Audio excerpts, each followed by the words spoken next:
नमस्कार, स्वागत, अभिनंदन आप सभी का मौसम तक चैनल पर। मैं हूं देवेंद्र त्रिपाठी। यह है नेशनल वेदर बुलेटिन 11 सितंबर के लिए। मानसून सीजन का आखिरी महीना लगातार धीरे धीरे अपने आखिरी पड़ाव की तरफ बढ़ रहा है और मानसून का सीजन भी खत्म हो जाएगा 30 सितंबर के साथ ही। लेकिन अलग बात है कि अगस्त की सुस्ती के बाद मानसून एक बार फिर सक्रिय हुआ है और देश के कई राज्यों में मानसून की बारिश देखने को मिल रही है। पश्चिमी भारत, उत्तर पश्चिम भारत के भागों में अपेक्षाकृत कम सक्रियता है, लेकिन फिर भी अगस्त की तुलना अगर हम करें तो बेहतर हालात हैं। और हालात बेहतर नहीं है बल्कि और बेहतर होने वाले हैं। आपको बता दूं कि एक नया वेदर सिस्टम सर्कुलेशन बंगाल की खाड़ी में फिर से बनने वाला है अगले 48 घंटों में, और उसके बाद उसे और इंटेंसिफिकेशन और प्रभावशाली होने की संभावनाएं रहेंगी।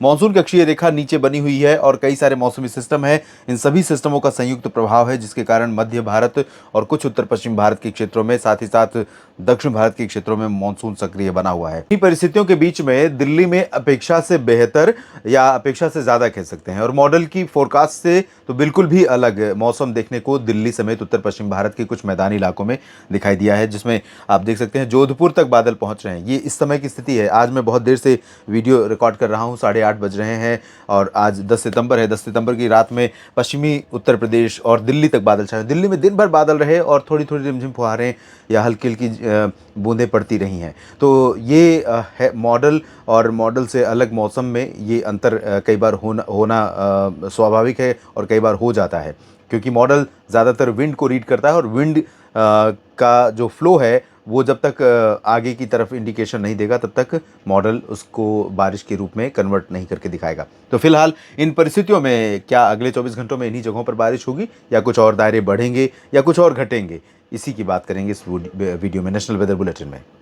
तो अगर बात उत्तर भारत से ही शुरू करें मानसून पूर्वानुमान की या मौसम पूर्वानुमान की, तो उत्तर भारत के मैदानी और पहाड़ी इलाकों पर आप देखेंगे थोड़ी थोड़ी संभावनाएं दिखाई दे रही हैं।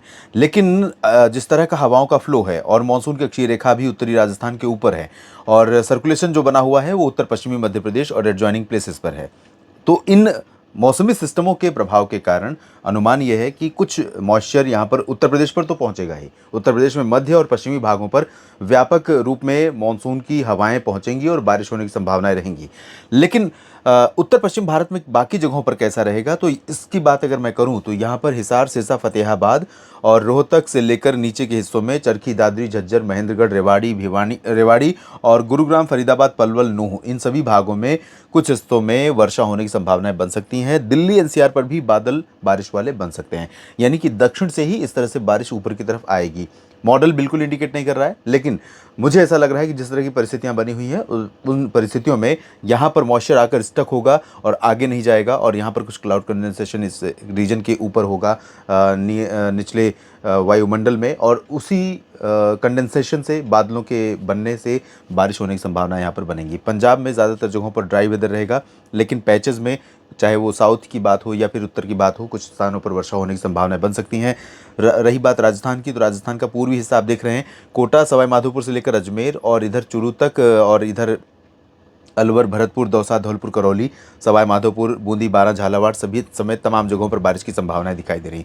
और ये बादल अनुमान है कि गंगानगर और बीकानेर तक पहुंच सकते हैं कुछ हिस्सों में बारिश देने के लिए। बाकी दक्षिण पश्चिमी क्षेत्रों में जैसलमेर का रीजन है, या जोधपुर, जालौर, पाली, राजसमंद और आसपास का हिस्सा है, बाड़मेर का क्षेत्र है, उदयपुर, डूंगरपुर, प्रतापगढ़, भीलवाड़ा का रीजन है, इन भागों में ड्राई वेदर की संभावनाएं हैं। भीलवाड़ा में थोड़ी बूंदाबांदी हो सकती है, लेकिन ज़्यादा चांसेस यहाँ पर नहीं है।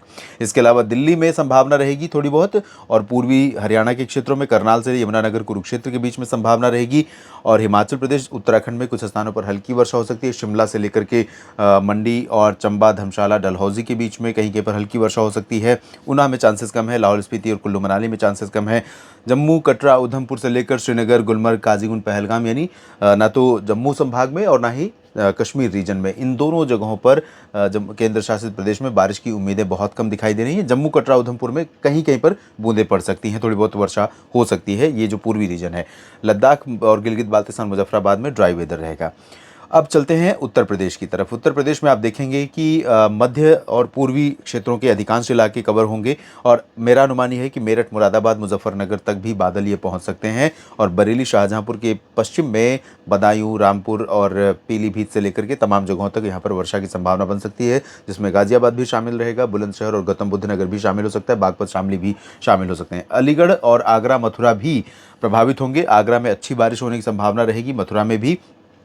और जैसे जैसे पूरब की तरफ आप बढ़ेंगे, एटा, इटावा, मैनपुरी, झांसी, ललितपुर समेत कानपुर नगर, कानपुर देहात, लखनऊ, लखीमपुर खीरी और महोबा, चित्रकूट से लेकर बांदा, फतेहपुर, कौशाम्बी, प्रतापगढ़, प्रयागराज, जौनपुर और अयोध्या, अमेठी, रायबरेली, बाराबंकी से लेकर गोरखपुर तक, इन सभी भागों में कई स्थानों पर मध्यम से भारी वर्षा हो सकती है। वाराणसी, चंदौली और मऊ, गाजीपुर में भी वर्षा की संभावना है। सोनभद्र, मिर्ज़ापुर, भदोही में भी थोड़ी बहुत वर्षा की संभावना बन सकती है। और इसके बाद बात करें अगर हम पूर्वी भारत के क्षेत्रों की, तो यहाँ पर बिहार में कुछ स्थानों पर वर्षा होने की संभावनाएं दिखाई दे रही हैं। पश्चिमी चंपारण से लेकर दरभंगा और किशनगंज, पूर्णिया, अररिया के बीच में, भागलपुर से लेकर पटना और गया, बक्सर, कैमूर के बीच में दक्षिणी क्षेत्रों में यहाँ पर बारिश के चांसेस कम है। और उप हिमालय, पश्चिम बंगाल, सिक्किम से लेकर असम, मेघालय, अरुणाचल प्रदेश, नागालैंड, मणिपुर, मिजोरम, त्रिपुरा, इन सभी रीजन्स में व्यापक वर्षा होने की संभावना है। यानी 7 सिस्टर्स जिन्हें कहा जाता है, जो नॉर्थ ईस्टर्न रीजन के 7 राज्य हैं, इन 7 राज्यों पर अगले 24 घंटों के दौरान मानसून की अच्छी सक्रियता दोस्तों देखने को मिलने वाली है और अच्छी बारिश होने की संभावनाएं हैं।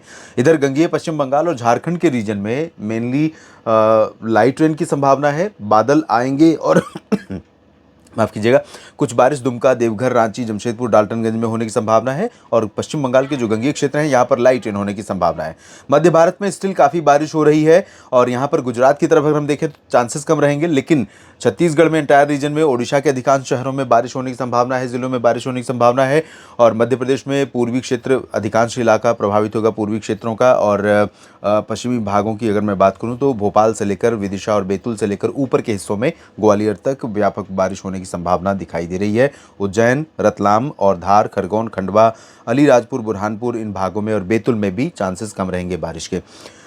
सिमिलरली गुजरात में भी बारिश की सिचुएशन थोड़ा सा बदल गई है और बारिश की संभावना यहाँ पर बहुत कम है। कच्छ और सौराष्ट्र में भी, पूर्वी रीजन में भी, लेकिन वडोदरा और गांधीनगर से लेकर नीचे के हिस्सों में, सूरत, वलसाड़, नवसारी के बीच में कहीं कहीं पर वर्षा होने की संभावना बन सकती है। महाराष्ट्र की बात करूँ तो यहाँ पर दहानू से लेकर सिंधुदुर्ग के बीच में और गोवा तक कई जगहों पर हल्की से मध्यम, कुछ स्थानों पर तेज़ वर्षा हो सकती है। डबल डिजिट में आंकड़े हो सकते हैं, भले ही वो 11-12 मिलीमीटर हो, लेकिन यहाँ पर चांसेस रहेंगे रत्नागिरी और सिंधुदुर्ग में। मुंबई में भी 5 से 10-15 मिलीमीटर की बारिश होने की संभावना बन सकती है।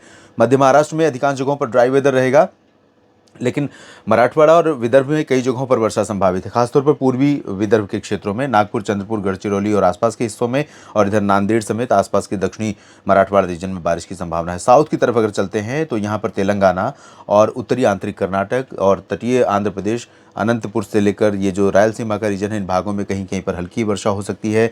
साउथ इंटीरियर कर्नाटक में कई जगहों पर हल्की से मध्यम, कुछ स्थानों पर तेज़ बौछारें गिर सकती हैं। और ये जो तटीय रीजन है तमिलनाडु का, जिसमें चेन्नई से लेकर पंबन के बीच का हिस्सा है, पुदुचेरी भी है, इन सभी भागों में कई स्थानों पर मध्यम से भारी वर्षा हो सकती है। सिमिलरली मध्यम से भारी बारिश की संभावना त्रिवेंद्रम से लेकर कोचीन, पलक्कड़, वायनाड और तमाम जगहों पर केरल में है। लक्षद्वीप में कई जगहों पर तेज़ बारिश की संभावना है। तटीय कर्नाटक में भी तेज़ वर्षा होने के आसार दिखाई दे रहे हैं। इसी तरह से अंडमान और निकोबार द्वीप समूह पर भी काफ़ी तेज़ बारिश हो सकती है। इस बीच यहाँ पर एक सर्कुलेशन बना हुआ है अंडमान सागर के ऊपर और साउथ ईस्टर्न जो बंगाल की खाड़ी का रीजन है, इन भागों में, और एक सर्कुलेशन यहाँ पर अगले 24 से 48 घंटों में बनने वाला है। तो मानसून काफ़ी सक्रिय रहने वाला है। आप भी सक्रिय रहिए, मेरे साथ बने रहिए मौसम तक चैनल और न्यूज़ मीडिया मंच पर। आपने चैनल को सब्सक्राइब नहीं किया है तो इस सब्सक्रिप्शन के माध्यम से आप मुझे सपोर्ट कर सकते हैं और आपके सपोर्ट के माध्यम से मैं आपको सपोर्ट करता रहूँगा लगातार। मौसम की सही और बहुत ही विश्लेषण के बाद जो सटीक जानकारी होती है, कोई सनसनी फैलाने की कोशिश मेरी नहीं होती, डराने की कोशिश नहीं होती। कोशिश होती है कि किसान भाइयों के लिए सही जानकारी जितनी मेरी समझ है वो दे पाऊँ और आपको संबल दे पाऊँ किसी तरह से। तो बने रहेंगे आप तो, और साथ ही साथ सब्सक्राइब करेंगे तो मुझे भी सपोर्ट मिलेगा। और जानकारियाँ ठीक लगती हैं तो लाइक और शेयर ज़रूर करें, कमेंट करें अपनी प्रतिक्रिया कमेंट बॉक्स में, ताकि आपके क्षेत्र के मौसम के बारे में और आप क्या सोचते हैं मेरे मौसम पूर्वानुमान के बारे में, ये जानकारी मुझ तक पहुंचती रहे। आप सभी का ये वीडियो पूरा देखने के लिए बहुत बहुत शुक्रिया।